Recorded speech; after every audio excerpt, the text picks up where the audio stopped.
I've been battling with insomnia for weeks now. Every night, it's the same frustrating routine. Lying in bed, staring at the ceiling, unable to shut off my mind. The heat doesn't help. Texas nights are stifling, the kind of heat that sticks to your skin and makes everything worse. My room feels like a furnace, and no matter how much I toss and turn, I just can't get comfortable. It's exhausting. My body craves sleep, but my mind refuses to cooperate. I glance at the clock. It's well past midnight, and the hours seem to crawl by. All I want is to close my eyes and escape into sleep, but tonight, just like every other night, sleep remains out of reach. Finally, on one of those unbearably hot nights, I feel myself drifting off. It's like my body can't fight anymore, and the exhaustion pulls me under. For the first time in days, I feel the weight of sleep pressing down on me, my thoughts fading, my mind surrendering to the darkness. It should have been a relief, a break from the relentless insomnia, but something feels off. The usual calm that comes with sleep never arrives. Instead, an unsettling sensation creeps in, like a warning.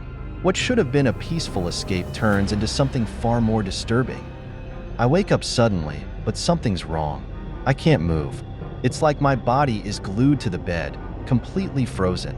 Panic sets in as I try to lift my arms, or even turn my head, but nothing responds. My heart pounds in my chest, and all I can do is stare at the ceiling. Then I see it.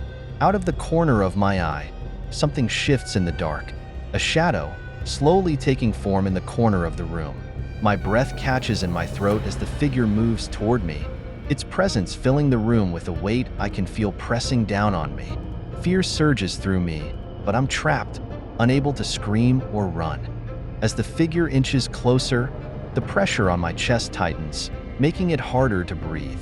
My lungs burn as I struggle for air, but the weight is unbearable.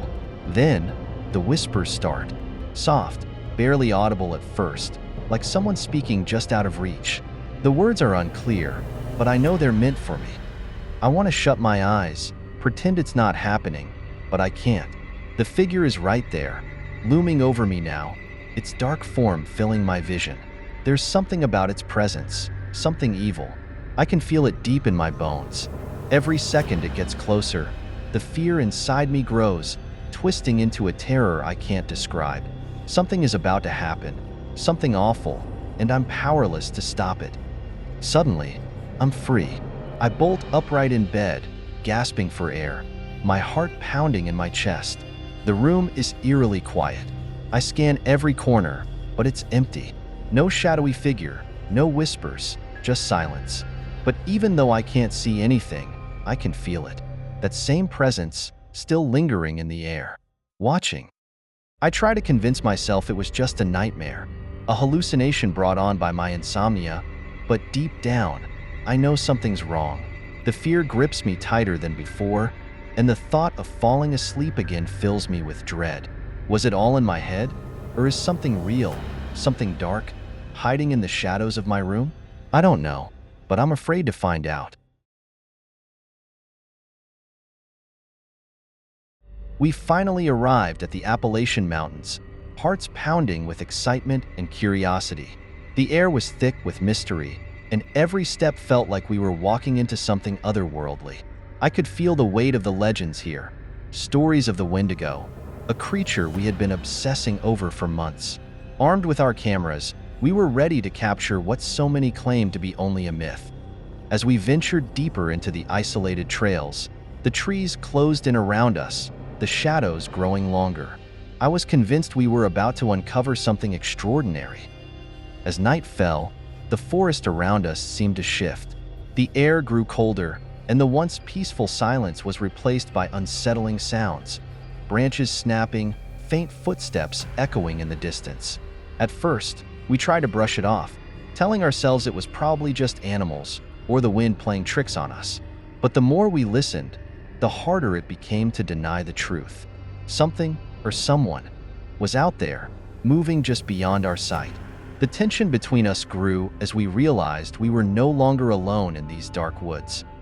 Out of nowhere, our cameras picked up something moving between the trees. I squinted at the screen, and my heart nearly stopped. There it was, a grotesque figure, skeletal and gaunt, its eyes glowing faintly in the dark. My chest tightened as reality hit me. The creature we'd been so desperate to find was now hunting us. Panic set in instantly. We exchanged a quick, terrified glance, knowing that this was no longer an adventure. The air around us felt thick with danger, and every second we stood still, it crept closer. The creature's movement became a horrifying blur as it closed in on us, darting between the trees and snapping branches with a sickening crack. My heart pounded in my chest as we sprinted toward the car, every breath coming out in ragged gasps. The sound of the creature's relentless pursuit, its footsteps thudding heavily and its eerie cries echoing through the night, drove us into a frenzy of fear. With the forest around us feeling like it was closing in, I felt certain we were moments away from being caught. After what felt like an eternity, we finally reached the car and sped down the road, my hands gripping the wheel with white-knuckled intensity. Despite our narrow escape, the unsettling feeling of being watched lingered, refusing to fade. The terror of that night clung to us, haunting our thoughts long after we left the forest. The footage on our cameras was all we had left, a chilling reminder of the horrors we had narrowly avoided.